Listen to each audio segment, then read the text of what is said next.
एक बार जोरदार नारा लगाएंगे, भारत माता की जय, भारत माता की जय, वंदे वंदे।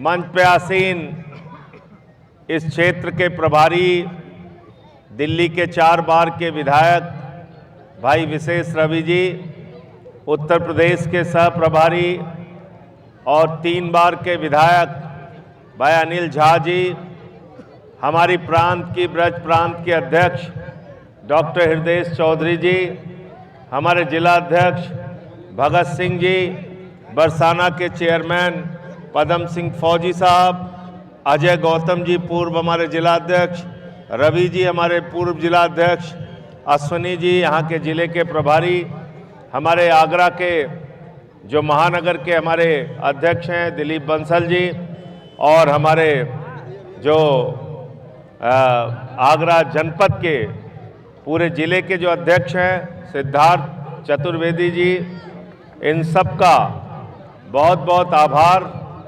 और आगरा, अच्छा मथुरा के प्रवीण कहाँ गए? प्रवीण को बुलाओ। प्रवीण हमारे जो प्रवीण भारद्वाज जी, मथुरा के शहर के अध्यक्ष, जीवन लाल जी जो हमारे इस विधानसभा से कैंडिडेट रहे। मैं चाहता हूं सबके प्रयासों के लिए एक बार जोरदार तालियां आप लोग बजा दीजिए। और जो भी साथी हमारे इस यात्रा में चल रहे हैं कंधे से कंधा मिला के, उनके लिए भी एक बार जोरदार तालियां आप लोग बजा दें। बहुत सारे निगम पार्षद दिल्ली से आए हैं। अब ये 2 विधायक हैं, एक 4 बार के विधायक, एक 3 बार के विधायक। अभी पीछे से मुझसे कोई कह रहा था कि इन लोगों के साथ एक भी सिपाही नहीं है, कोई सिक्योरिटी नहीं है। उत्तर प्रदेश के विधायक को अगर आप देखेंगे तो 10 तो अपने सिक्योरिटी पर्सनल लेके चलते हैं, 4-5 पुलिस वाले अलग से लेके चलते हैं, 20-25 गाड़ियां लेके चलते हैं। इसमें से कोई लग रहा है आपको?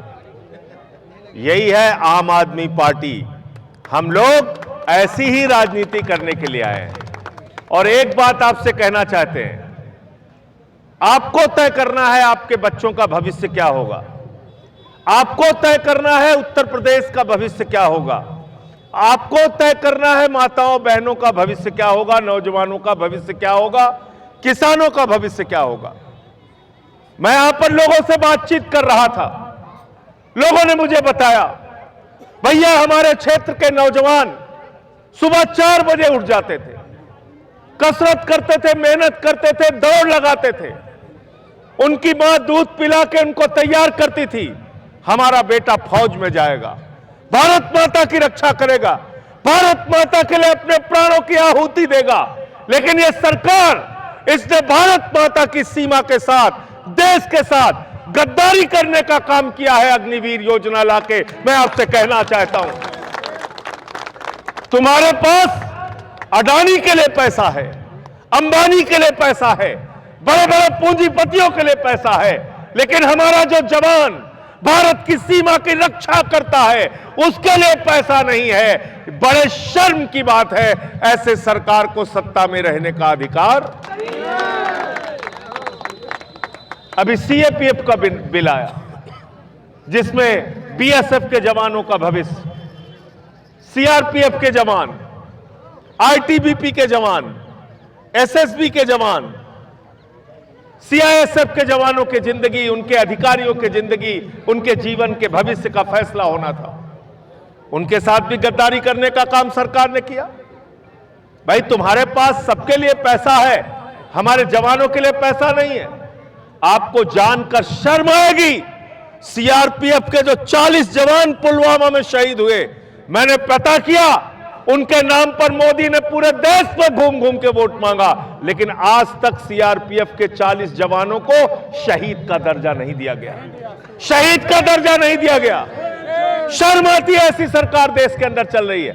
ये लोग राष्ट्रभक्त बनते हैं। राष्ट्रभक्ति अगर सीखना है तो आम आदमी पार्टी से सीखो। हमने विश्व स्तरीय सरकारी स्कूल बनाए अपने बच्चों के लिए। अरविंद केजरीवाल ने शपथ ली तो कहा दिल्ली के अंदर बिजली फ्री होगी, पानी फ्री होगा, शिक्षा फ्री होगी, इलाज फ्री होगा, माताओं बहनों के लिए बस की यात्रा फ्री होगी। भाजपा के लोग चिल्ला रहे थे बजट खत्म हो जाएगा, बजट खत्म हो जाएगा। 10 साल तक केजरीवाल ने सब कुछ फ्री देने के बावजूद मुनाफे का बजट दिल्ली में दिया। मुनाफे का बजट दिया नहीं दिया? बताओ, दिया नहीं दिया? तो हमारा भविष्य किससे बनेगा? ये हिंदू मुसलमान की राजनीति करने से बनेगा क्या? हमारे बच्चों को अच्छा स्कूल हिंदू मुसलमान की राजनीति से मिलेगा क्या? हमारे यहाँ अस्पतालों में मोमबत्ती से ऑपरेशन हो रहा है उत्तर प्रदेश में, ये ठीक हो जाएगा हिंदू मुसलमान करने से क्या? यह भी भगत सिंह बता रहे थे। यहां प्रशांत यादव जी भी हैं, एटा हम लोग गए थे, याद है ना आपको? आगरा भी गए थे। बाबा योगी जी ने 10,000 सरकारी स्कूल बंद करने का फैसला किया। कोई भी पार्टी, भारतीय जनता पार्टी, बजरंग दल, विश्व हिंदू परिषद, कोई संगठन आके सड़क पर लड़ाई नहीं लड़ा। तो किसने लड़ाई लड़ने का काम किया? ये आम आदमी पार्टी के कार्यकर्ता गए और हमने कहा हमारे बच्चों का स्कूल बंद नहीं होना चाहिए। हमने कहा, हमने उसकी लड़ाई लड़ी और सरकार को उसका फैसला वापस लेना पड़ा। तो मैं आपसे सिर्फ हाथ जोड़कर इतनी ही बात कहने आया हूं, ज्यादा लंबी बात नहीं करूंगा। अगर बच्चों के लिए स्कूल चाहिए तो आपको आम आदमी पार्टी चाहिए। अगर अच्छे अस्पताल चाहिए तो आपको आम आदमी पार्टी चाहिए। अगर बिजली फ्री चाहिए तो आपको आम आदमी पार्टी चाहिए। अगर पानी फ्री चाहिए तो आपको आम आदमी पार्टी चाहिए। और अगर आपको अमन चैन की जिंदगी चाहिए तो आम आदमी पार्टी आपको चाहिए। सबका साथ और सबका विकास खाली नारा नहीं है, सबका साथ और सबका विकास तब होगा जब आप सबके लिए काम करेंगे और हिंदुस्तान के लिए सोचेंगे। हमारी भारत माता की जय जयकार तो तभी होगी जब उसके सारे बच्चे खुशहाल रहेंगे। गलत तो नहीं कह रहा हूं? गलत तो नहीं कह रहा हूं?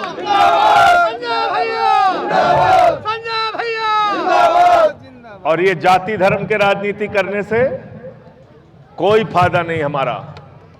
भारत माता के 140 करोड़ बच्चे हैं, उसमें हिंदू भी हैं, मुसलमान भी हैं, सिख भी हैं, ईसाई भी हैं। और कोई मां अपने बच्चों को दुखी देखकर खुश नहीं रह सकती। इसलिए आपसे निवेदन और विनती करने आया हूं, इस यात्रा का हिस्सा बनिए। हमने मुद्दा रखा है रोजगार का, हमने मुद्दा रखा है सामाजिक न्याय का, हमने मुद्दा रखा है कि आज जो नौजवान नौकरी मांगने जाता है उसको लाठियों से पीटा जाता है, उसके ऊपर मुकदमे लिखाए जाते हैं। अगर नौजवान परीक्षा में बैठता है तो पेपर लीक हो जाता है, परीक्षा पास करता है, भर्ती हो जाती है तो कोर्ट से स्टे हो जाता है। आशा बहुएं अलग परेशान, आंगनबाड़ी अलग परेशान, रोजगार सेवक अलग परेशान, शिक्षा मित्र अलग परेशान, किसान अलग परेशान, नौजवान अलग परेशान, रेडी वाला अलग परेशान। अरे तुम्हारे राज्य में खुशी कौन है? जरा हमको तो बता दो। खाद की बोरी के लिए बुजुर्ग लाइन में लगे रहते हैं और उनकी मौत हो जाती है। यही आगरा मथुरा की घटना है। आप सोचिए कैसी सरकार चल रही है। इसलिए मैं आपसे कहने के लिए आया हूं, मोदी जी तो कह दिए हैं कि अब कोरोना जैसा संकट आने वाला है। डरा दिए आपको, डरा के राजनीति कर रहे हैं। डराने की राजनीति बंद करो। हम लोग न डरेंगे और न ही आपस में लड़ेंगे। ना डरेंगे ना आपस में। ये लड़ाओ और राजनीति करो, लड़ाओ और राज करो, नफरत फैलाओ और राज करो। ये राजनीति बंद होनी चाहिए। आप सबका बहुत बहुत शुक्रिया। भगवान कृष्ण की धरती पर, मथुरा की धरती पर आपने इतना भव्य स्वागत किया। मैं सर झुका के आपके जज्बे को नमन करता हूं। संजय भैया जिंदाबाद। भगवान कृष्ण के जीवन से क्या संदेश मिलता है हमको? भगवान कृष्ण के जीवन से क्या संदेश मिलता है? एक ही संदेश मिलता है। जब कौरवों ने पांडवों से कहा सुई के नोक के बराबर भी जमीन नहीं देंगे, तो भगवान श्री कृष्ण ने कहा अब युद्ध के अलावा कोई दूसरा रास्ता, युद्ध के अलावा कोई दूसरा रास्ता। अगर आप महसूस कर रहे हैं कि ये सरकारें हमारे ऊपर अन्याय कर रही हैं, तो आइए मिलकर एक साथ लड़ते हैं और इनको चुनाव में हराते हैं। ये काम हमको करना होगा। बहुत बहुत शुक्रिया, बहुत बहुत धन्यवाद।